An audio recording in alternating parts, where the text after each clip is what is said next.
Ciao a tutti e bentornati sul mio canale. Questo è un vlog di vita quotidiana a Roma, in cui potete ascoltare l'italiano informale o di uso comune. Buona visione!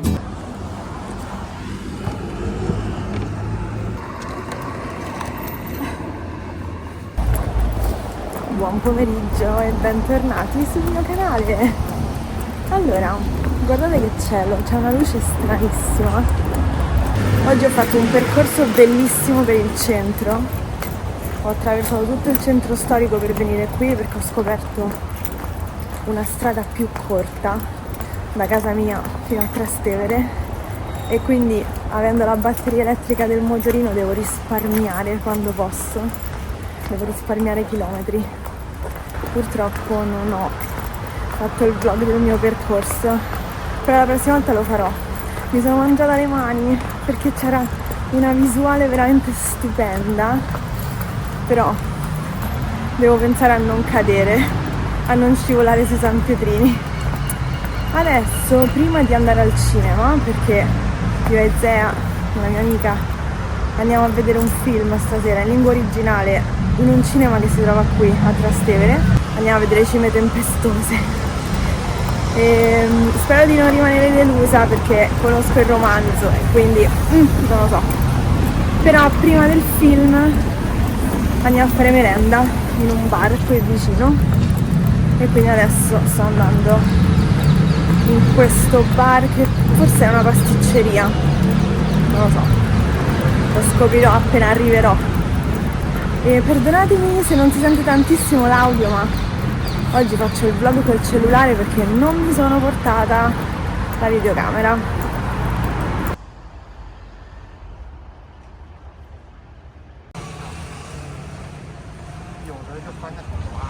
Scusate, avevo anche le chiavi che sbattevano e facevano rumore. Mannaggia.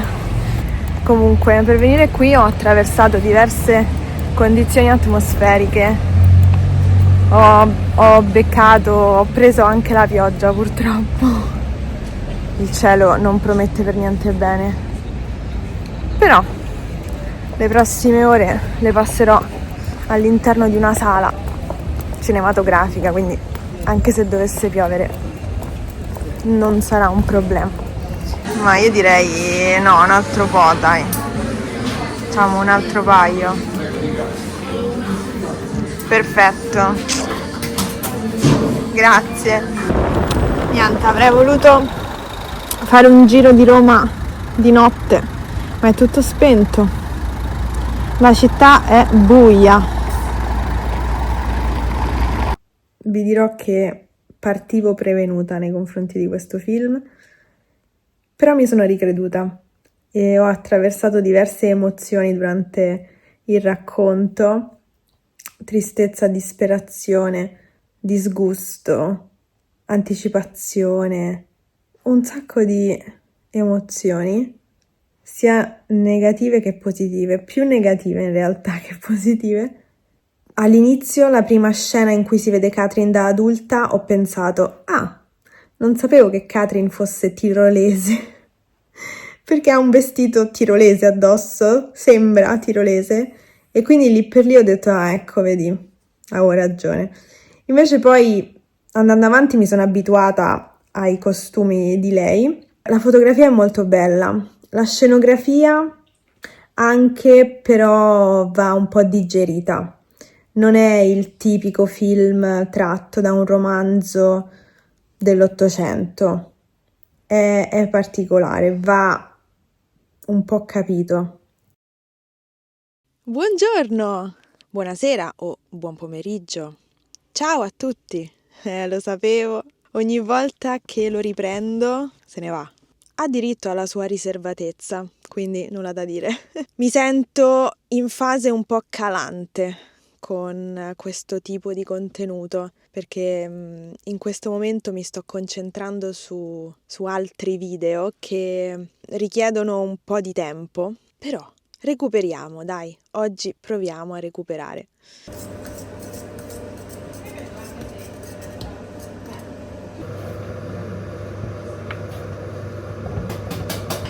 Allora, per pranzo stiamo preparando la polenta d'aragna con i funghi e il formaggio, nello specifico taleggio e fontina valdostana.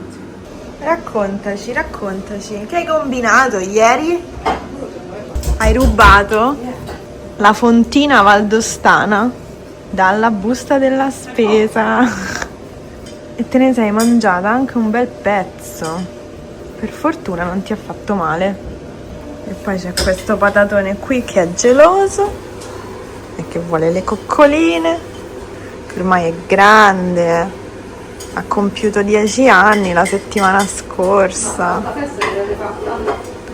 La festa non gliel'abbiamo fatta, ma abbiamo festeggiato tra di noi.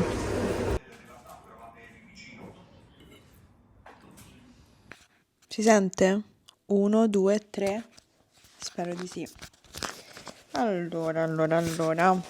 Mi piace stare seduta per terra. Ieri si è concluso il Festival di Sanremo. Non so quando pubblicherò questo vlog e quindi forse quando lo pubblicherò sarà passato un po' di tempo da tutta la settimana di Sanremo, però non fa niente. Non fa niente perché comunque le canzoni restano. Quindi vorrei dirvi quali sono le canzoni che mi hanno colpito o che comunque ho apprezzato di questo festival. Se state guardando questo vlog e guardate solamente i vlog e non sapete che cosa sia il Festival di Sanremo, io vi invito a guardare i video in cui spiego che cos'è questo festival, questo evento musicale in Italia. E trovate tutti i video sul mio canale, come sempre. Allora, fatemi recuperare i miei appunti, perché io tendo ad appuntarmi quasi tutto. Tra le canzoni, tra i 30 brani presentati all'edizione di quest'anno di Sanremo, ho apprezzato il brano di Dito nella piaga, Che fastidio. Poi ho apprezzato anche il brano di Fulminacci, che si intitola Stupida sfortuna, e quello di Night, che si intitola Prima che, e anche quello di Levante, che si intitola Sei tu. Poi devo dire che mi è piaciuta anche Arisa, ma a lei mi piace quasi sempre perché penso che abbia una voce davvero davvero bella e potente, ma delicata allo stesso tempo. Quindi mi piace proprio lei come artista. Questa canzone mi è piaciuta, però non è la mia preferita tra le canzoni di Arisa, ecco.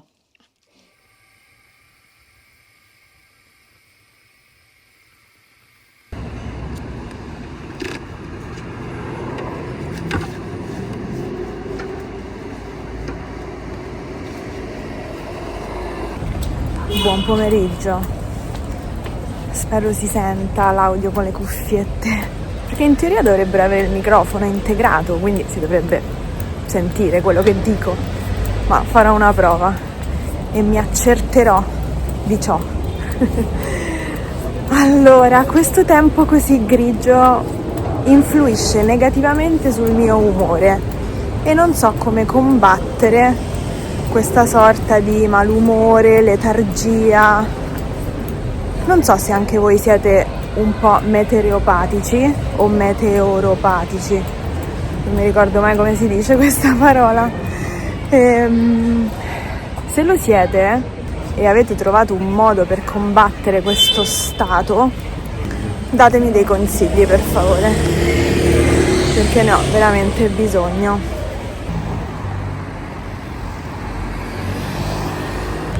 Sono un po' in anticipo per ciò che devo fare oggi pomeriggio, quindi ci andiamo un attimo a sedere su una panchina in questo giardinetto vicino a Castel Sant'Angelo e facciamo 2 chiacchiere.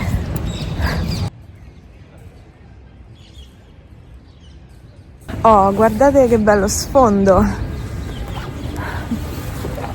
Allora, mi ritrovo sempre ad uscire di casa con una borsa pesantissima e non so mai cosa ci metto dentro.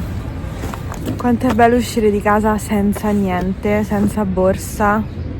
Io quando posso esco sempre di casa senza borsa e metto le cose essenziali in tasca. Comunque, se volete riposarvi mentre siete a passeggio per il centro, vicino a Castel Sant'Angelo, sappiate che qui c'è questo viale alberato molto tranquillo e ci sono tante panchine su cui sedersi. Allora, ho incastrato il cellulare sulla panchina. Vediamo finché regge. Questa mattina, come al solito, l'ho passata al computer a scrivere gli appunti dell'episodio 4 della serie Come nasce l'italiano e mi sono anche messa a cercare delle fotografie, cioè in realtà non sono fotografie, sono ritratti o sculture dei personaggi che menziono nell'episodio 4. Uno di loro è Lorenzo il Magnifico, Lorenzo dei Medici detto il Magnifico, e non riesco a smettere di pensare, dopo aver visto determinati busti e determinati ritratti, che abbiano preso ispirazione da quei ritratti e da quel busto. C'è un busto nello specifico di un artista che si chiama Andrea del Verrocchio, che ha realizzato questo busto intorno al 1480, che oggi è conservato alla Galleria Nazionale di Washington. Sarebbe curioso cercare di scoprire qual è stato il percorso che queste opere hanno fatto per raggiungere l'altro lato dell'oceano, perché vi ricordate abbiamo parlato anche della carta navale pisana che si trova nella biblioteca di Filadelfia. Che stavo dicendo? Ho perso il filo del discorso e quindi dicevo, non riesco a smettere di pensare che, secondo me, non ne ho la certezza ovviamente, però se guardate la somiglianza anche voi vi renderete conto che qualcuno ha preso ispirazione. Avete presente Shrek, il cartone animato? Avete presente il personaggio di Lord Farquaad? Qualcuno che ha lavorato al cartone deve per forza aver visto questo busto. È troppo somigliante per essere solo una coincidenza. Questo è tutto per il vlog di oggi. Spero che vi sia piaciuto e che abbiate imparato parole nuove. Vi do appuntamento al prossimo video. A presto, ciao!